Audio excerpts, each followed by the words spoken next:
Hey, I'm Sommelier Leslie Miller with AmuseWine.com, 2 E's. Today I am here with one of my favorite peeps of California, Dan Stotesbury from Ladera. How are you, Dan? I'm doing well, Leslie. How are you? Good. It's good to see you. It's good to see you, definitely. So glad that you're here in Minnesota with us.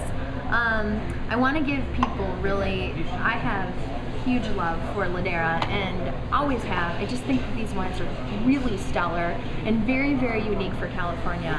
I want Dan to kind of give us a nice little version as to kind of where all the passion comes from with the Stotesbury family and how they came to be, because they are actually originally from Minnesota. Isn't that right? That's correct. Back in the hometown. That's where I like to be. Awesome. Come back, see some people, sort of get back to where we sort of started our whole passion in wine, which was in Minnesota, going around to all the wine shops around here and drinking wine during the cold Minnesota winters. So that's what we do. That is exactly what we do. So it was '96 that my parents and me and my sisters took a vacation to Napa Valley, and after their love for wine, after many years at home here in Minnesota, they just really fell in love with the valley. And it was really a vacation that sort of spurred us on to the wine industry. They fell in love, and about 6 days after our vacation, we came in escrow for our first vineyard in Napa. So it was really a quick transition. '97 we completed the sale, or the purchase of our first vineyard, and then 2000 we bought our winery and launched our first wine in 2001. Our first Cabernet, so sort of a natural thing coming from the cold climate of Minnesota. You want your big cabs for the winter, and that's what my parents loved and really wanted to do. As you can see, we do have a little white wine, because you always have to have a little. Yes, you do. And I will tell you that if you haven't been up to Ladera Winery up on Howell Mountain, it's one of the most amazing properties. And of course, Dan's mom is there to personally give you your tour.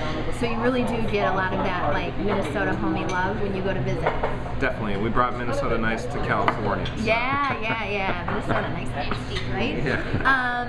So tell me about this Sauvignon Blanc, because I tell people all the time that this is, I mean, there's obviously something very unique about it, but it's certainly one of my favorite Sauvignon Blancs in all of California. And I hate to say that, because I know there's a lot of really wonderful Sauvignon Blancs out there, but tell us what's so cool about it. It's cool because it's actually the only Sauvignon Blanc from the Howell Mountain AVA. So up on top of the mountain, not a lot. It's mainly Cabernet country, but we really wanted a Sauvignon Blanc because we needed something for some wine dinners, some special things. I needed something for the pool, so we decided to make just a little bit of Sauvignon Blanc, and it's really unique. It's a small production just in this small little part of our vineyard, so it's like a microclimate within a microclimate of exactly where Sauvignon Blanc likes to be. It likes to be in that sort of more vigorous area, but a cooler area, and that's right where this little block is. It's usually only about 600 cases made per year, so very, very small.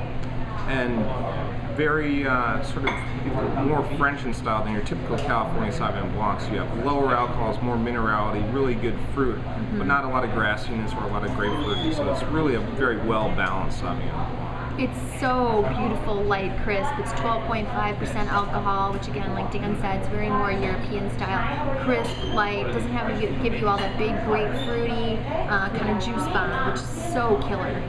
Of course, and then this is a new member to the family, the Pinot Noir, and I am, definitely a Pinophile, so this certainly lies a little bit close to. This definitely lies close to my heart as well. So tell us where this is from. So this is our newest thing. It's Pillow Road Pinot Noir. So there is a little road over in the Russian River Valley, so over in Sonoma now, different county. And it is just this little vineyard. It's about 10 acres that we bought in 2006, but it's right in the perfect area, sort of southwestern Russian River Valley. So a little cooler. It's right in these gold-rich soils. It's what everybody talks about in the Russian River Valley. It's really this sort of sandy soil, but has good loam to it, so it can really hold moisture over the whole growing season, so you never really have to irrigate. It's really just, it's almost like standing on a beach when you're at this vineyard.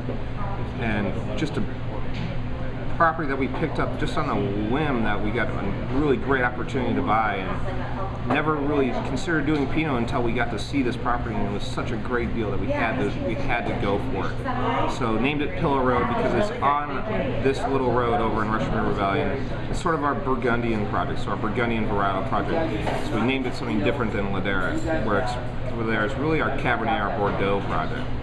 But great new project for us, and I'm really excited about it because I like having nice, light, good thing to complement the cabs, not over the top. Something you can just drink all day long. Kind of tobacco-y. It's got the really beautiful bright cherry fruit to it. Killer with actually some salmon. Even actually something really nice and light, kind of smoked on the grill. And then of course we get into Ladera's big bad boys, right? So big bad boy Cabernets. Bad boy Cabernets. So of course we're kind of definitely, Dan preluded to the fact that Ladera is really known for their Napa style Cabernets, but again I think that they're very unique in style. So we have the Napa Valley, we have their Lone Canyon Vineyard, and then also their Howell Mountain. So what are your nicknames again for all three?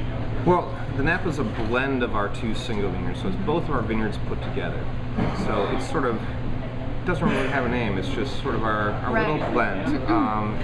It's our wine that's always out there a lot. It's a really great price. It's the thing that we really push as something that's more of an everyday wine, where the two single vineyards are very, very focused wines. They're very intense, very high quality Cabernets that are made to be just perfect examples of where they come from.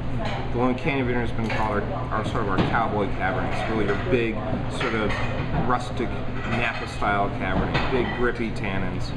And then the Howell Mountain is really typical Howell Mountain Cabernet. It's sort of called our gentleman. It's really more elegant in style, more refined.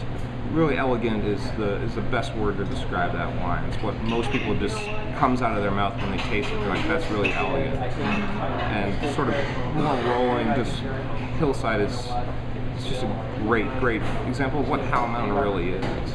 Absolutely. There's that Lone Canyon, every time I taste it, I do get that grit to it. I get that nice little sparky acid that sort of makes you just want to have a nice piece of meat with it, I think. Exactly. And then also the Howell Mountain. I mean, I have definitely done some wine dinners with the Howell Mountain in the past where, I've pared this all the way down to maybe even like a chocolate molten lava cake. It's so soft and elegant, and it's just, what did you put? There's a wine here in the portfolio too that you call the Fat Stripper. The Fat Stripper, yeah. Yeah, meaning that it sort of strips, the fat right off. Strips the fat, yes. That's the Lone Canyon. The Lone Canyon has that kind of gritty. Big one. It just cries for food. It can cut through a lot of foods. Where the Howell Mountain, you can really drink by itself, and it's really a style that's elegant enough to drink with by itself, but you can still pairs very well with food. But yeah, the Fat Stripper. Yeah. That really, Lone Canyon really just grabs it. Perfect. Well, I want to let Dan go, and again, thanks for being on film here with Hamuse.